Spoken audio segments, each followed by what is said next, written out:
ভুটান আনুষ্ঠানিকভাবে ভুটান রাজ্য জংখা দক্ষিণ এশিয়ার স্থলবেষ্টিত রাষ্ট্র। ভুটানের অধিবাসীরা নিজেদের দেশকে মাতৃভাষা জংখা ভাষায় দ্রোকিউল বা বজ্রড্রাগনের দেশ নামে ডাকে। দেশটি ভারতীয় উপমহাদেশে হিমালয় পর্বতমালার পূর্বাংশে অবস্থিত। ভুটান উত্তরে চীনের তিব্বত অঞ্চল, পশ্চিমে ভারতের সিকিম ও তিব্বতের চুম্বি উপত্যকা, পূর্বে অরুণাচল প্রদেশ এবং দক্ষিণে আসাম ও পশ্চিমবঙ্গ দ্বারা পরিবেষ্টিত। ভুটান শব্দটি এসেছে সংস্কৃত শব্দ ভূ উত্থান থেকে, যার অর্থ উঁচু ভূমি। সংস্কৃত ভাষায় ভোট বা ভোটান্ত বলতেও ভুটান দেশটিকে বোঝানো হয়। ভুটান সার্কের একটি সদস্য রাষ্ট্র এবং মালদ্বীপের পর দক্ষিণ এশিয়ার সবচেয়ে কম জনসংখ্যার দেশ। ভুটানের রাজধানী ও বৃহত্তম শহর থিম্ফু। ফুন্টস্লিং ভুটানের প্রধান অর্থনৈতিক কেন্দ্র। অতীতে ভুটান পাহাড়ের উপত্যকায় অবস্থিত অনেকগুলি আলাদা আলাদা রাজ্য ছিল। ষোড়শ শতকে একটি ধর্মীয় রাষ্ট্র হিসেবে এর আবির্ভাব ঘটে। ১৯৬০ সাল থেকে ওয়াংচুক বংশ দেশটি শাসন করে আসছেন। ১৯৫০-এর দশক পর্যন্ত ভুটান একটি বিচ্ছিন্ন দেশ ছিল। ১৯৬০-এর দশকে ভারতের কাছ থেকে অর্থনৈতিক সাহায্য নিয়ে দেশটি একটি আধুনিক রাষ্ট্রে রূপান্তরিত হতে শুরু করে। তবে এখনও এটি বিশ্বের সবচেয়ে অনুন্নত দেশগুলির একটি।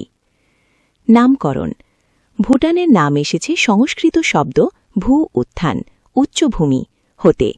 অন্য মতে ভুটান এসেছে ভোটস আন্ত অর্থাৎ তিব্বতের শেষ সীমানা হতে, যেহেতু ভুটান তিব্বতের ঠিক দক্ষিণে অবস্থিত। ঐতিহাসিকভাবে বিভিন্ন সময়ে ভুটান বিভিন্ন নামে খ্যাত ছিল, যেমন লো মন দক্ষিণের অন্ধকারাচ্ছন্ন রাজ্য, লো সেনদেনচং সেনদেন সাইপ্রেস বৃক্ষমণ্ডিত দক্ষিণের রাজ্য, লো মেন খাজি দক্ষিণের রাজ্য যাতে 4টি প্রবেশপথ রয়েছে, ও লো মেন জং দক্ষিণের রাজ্য যেখানে ঔষধি বৃক্ষ পাওয়া যায়।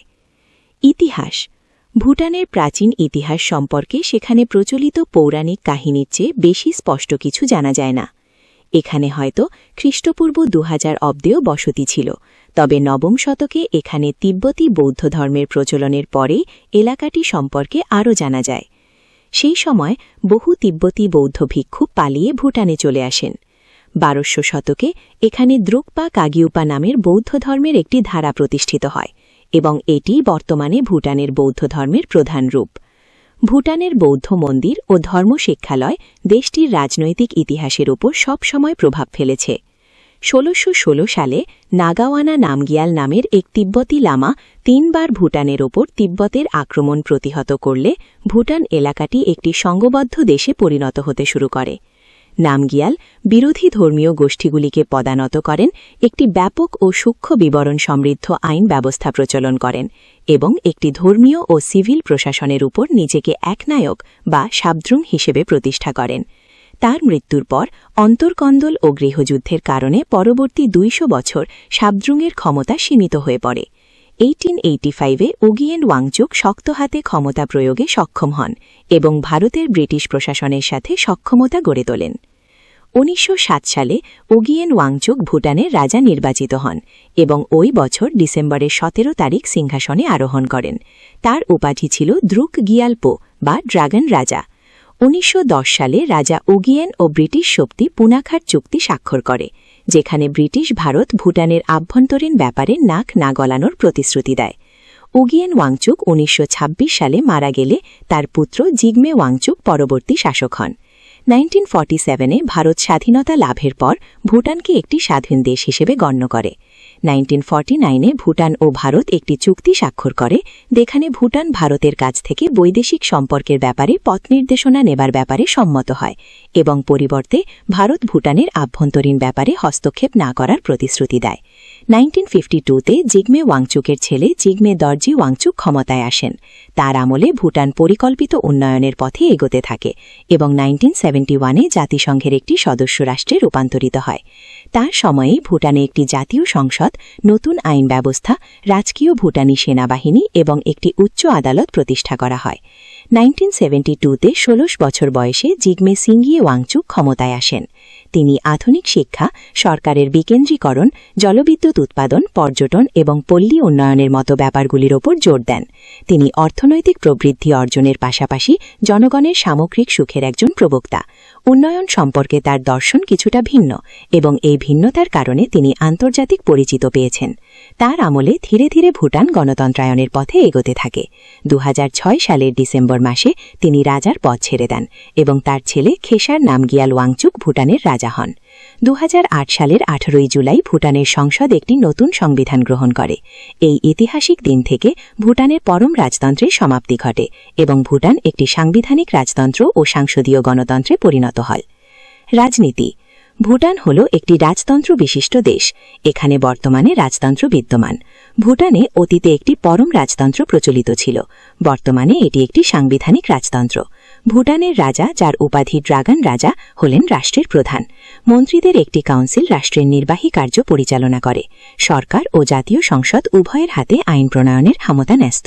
এছাড়াও যে খেনপু উপাধি বিশিষ্ট দেশের সর্বোচ্চ ধর্মীয় নেতা, রাজার সবচেয়ে কাছের পরামর্শদাতার একজন। 2007 সালে একটি রাজকীয় আদেশ বলে পল্লী রাজনৈতিক দল নির্মাণের ওপর নিষেধাজ্ঞা তুলে দেওয়া হয়। বর্তমান সংবিধানে দেশটিতে একটি 2 দল বিশিষ্ট গণতন্ত্র নির্মাণের কথা বলা হয়েছে। জিগমে খেসার নামগিয়াল ওয়াংচুক বর্তমানে ভুটানের রাজা। ভূগোল। ভুটানের মানচিত্র 2010 সাল অনুযায়ী। ভুটানের আয়তন 46,000 বর্গ কিলোমিটার। থিম্পু এর রাজধানী শহর এবং এটি দেশের মধ্য পশ্চিম অংশের অবস্থিত। অন্যান্য শহরের মধ্যে পারো, ফুনসলিং, পুনাখা ও বুমথং উল্লেখযোগ্য। ভুটানের ভূপ্রকৃতি পর্বতময়। উত্তরে সুউচ্চ হিমালয় পর্বতমালা, মধ্য ও দক্ষিণ ভাগের নিচু পাহাড় ও মালভূমি এবং দক্ষিণ প্রান্তসীমায় সামান্য কিছু সাবানা তৃণভূমি ও সমভূমি আছে। মধ্যভাগের মালভূমির মধ্যকার উপত্যকাগুলিতেই বেশিরভাগ লোকের বাস। ভুটানের জলবায়ু উত্তরে আলপীয়, মধ্যে নাতিশীতোষ্ণ এবং দক্ষিণে উপক্রান্তীয়। জুন থেকে সেপ্টেম্বর পর্যন্ত মৌসুমী বায়ুর প্রভাবে বৃষ্টিপাত হয়। স্থলবেষ্টিত দেশ ভুটানের আকার, আকৃতি ও পার্বত্য ভূপ্রকৃতি সুইজারল্যান্ডের সদৃশ বলে দেশটিকে অনেক সময় এশিয়ার সুইজারল্যান্ড ডাকা হয়। বহির্বিশ্ব থেকে বহুদিন বিচ্ছিন্ন থাকার কারণে ভুটান প্রাণী ও উদ্ভিদের এক অভয়ারণ্য। এখানে বহু হাজার দুর্লভ প্রজাতির প্রাণী ও উদ্ভিদ দেখতে পাওয়া যায়। ভুটানের প্রায় 70% এলাকা অরণ্যাবৃত। এই অরণ্যই ভুটানের জীববৈচিত্র্য সংরক্ষণ করে চলেছে যুগ যুগ ধরে। ভুটানের ভৌগোলিক মানচিত্র। ভুটান সংলগ্ন স্থানসমূহ। পৌরাণিক ভূগোল। ভুটান 20টি জংখাক জেলা এবং আরও 205টি গেওক গ্রাম ব্লকে বিভক্ত। প্রশাসনের জন্য গেওকগুলিকে পালাক্রমে অসংখ্য ত্রমডে পৌরসভাতে বিভক্ত করা হয়। অর্থনীতি। ভুটানের রাষ্ট্রীয় মুদ্রা গুলট্রাম এবং এর বিনিময় হার ভারতীয় টাকার সাথে সম্পর্কিত। ভুটানে ভারতীয় টাকারও প্রচলন রয়েছে। ভুটানের অর্থনীতি বিশ্বের সবচেয়ে ক্ষুদ্র অর্থনীতিগুলির একটি। 2012 পর্যন্ত ভুটানের মাথাপিছু আয় ছিল $2,420 মার্কিন ডলার। ভুটানের অর্থনীতি কৃষি, বনজ, পর্যটন এবং ভারতে জলবিদ্যুৎ বিক্রির উপর নির্ভরশীল। জনসংখ্যার 55%-এর জন্য কৃষিকাজ মূল জীবিকা সরবরাহ করে। কৃষিকাজ মূলত খামার এবং পশুপালন নিয়ে গঠিত। হস্তশিল্পগুলি, বিশেষত তাঁত, গুরুত্বপূর্ণ ভূমিকা পালন করে। পার্বত্য ও পাহাড়ি অঞ্চল হবার কারণে রাস্তাঘাট এবং অন্যান্য অবকাঠামো নির্মাণ কঠিন এবং ব্যয়বহুল হয়ে উঠেছে।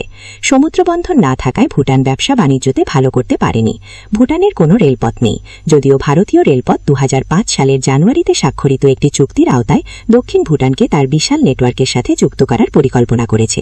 2008 সালে ভুটান ও ভারত একটি মুক্ত বাণিজ্য চুক্তি স্বাক্ষর করে, যা বিশ্বের যে কোনো বাজার থেকে ভুটানে আমদানি ও রপ্তানি শুল্ক ছাড়াই অনুমতি দেয় ট্রানজিটের মাধ্যমে। 1960 সাল নাগাদ ভুটানের সাথে চীনের স্বায়ত্তশাসিত তিব্বত অঞ্চলের বাণিজ্য সম্পর্ক ছিল।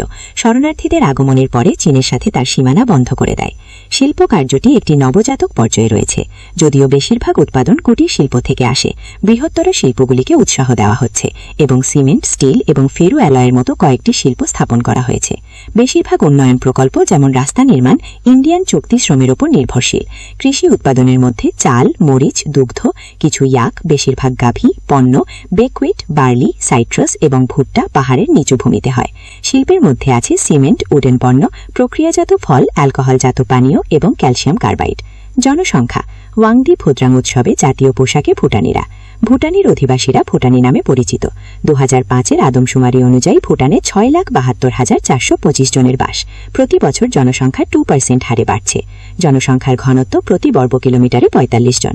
ভুটানের দ্রুক্কা জাতীয় লোক প্রায় 50%। এরপরেই আছে নেপালি 35% এবং অন্যান্য আদিবাসী বা অভিবাসী জাতি। দেশের প্রায় 3/4 লোক লামাদাদি বৌদ্ধ ধর্মে বিশ্বাসী, বাকিরা ভারত ও নেপালি ধারার হিন্দু ধর্ম পালন করে। জংখা ভুটানের সরকারি ভাষা। এছাড়া বুমথাংখা, সারছপখা ও নেপালি ভাষা প্রচলিত।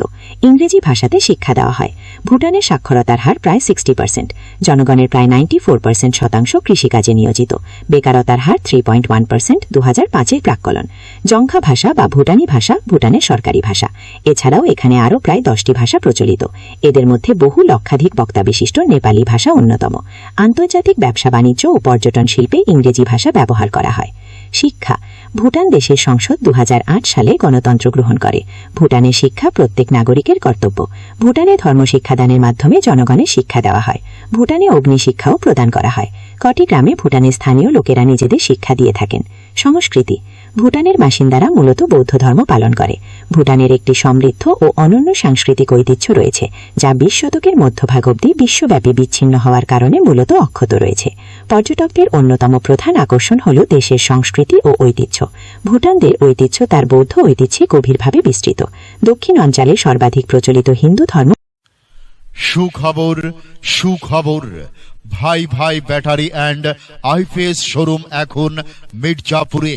এসকে পাইলট স্কুলের সামনে, কলেজ রোড, মির্জাপুর। এখানে মিশুক, অটো রিক্সা, ভ্যান গাড়ি, ইজি বাইক বিক্রয় ও অর্ডার নেওয়া হয়। এখানে মিশুক ইজি বাইক গাড়ির ব্যাটারি, ভ্যানের পাউডার ব্যাটারি সুলভ মূল্যে বিক্রয় করা হয়। যেমন Rahima Afroz, Luminous, Microtek, V-Guard, sine wave সহ সকল ব্র্যান্ডের আইপিএস পাওয়া যাচ্ছে ভাই ভাই ব্যাটারি অ্যান্ড আইপিএস শোরুমে। এছাড়াও এখানে সকল প্রকার আইপিএস এর ব্যাটারি যেমন রহিমা আফরোজ, লুকাস, হ্যামকো, ভলভো, রিমশু ব্র্যান্ডের ব্যাটারি বিক্রয় করা হয়। ভাই ভাই ব্যাটারি অ্যান্ড আইপিএস শোরুমে পুরাতন আইপিএস অত্যন্ত যত্ন সহকারে সার্ভিসিং করা হয়। এছাড়াও এখানে সৌর বিদ্যুতের সকল প্রকার মালামাল বিক্রয় করা হয়। মিশুক ও ইজি বাইক গাড়ির সকল প্রকার যন্ত্রাংশ বিক্রয় করা হয়, যেমন টায়ার, টিউব, মোটর ইত্যাদি। ঠিকানা এসকে পাইলট স্কুলের সামনে, কলেজ রোড, মির্জাপুর। যার proprietor Wahidul Islam Papon. Mobile 01734725575। 4 piece easy bike battery, মূল্য মাত্র 48,000 টাকা। এই অফার সীমিত সময়ের জন্য।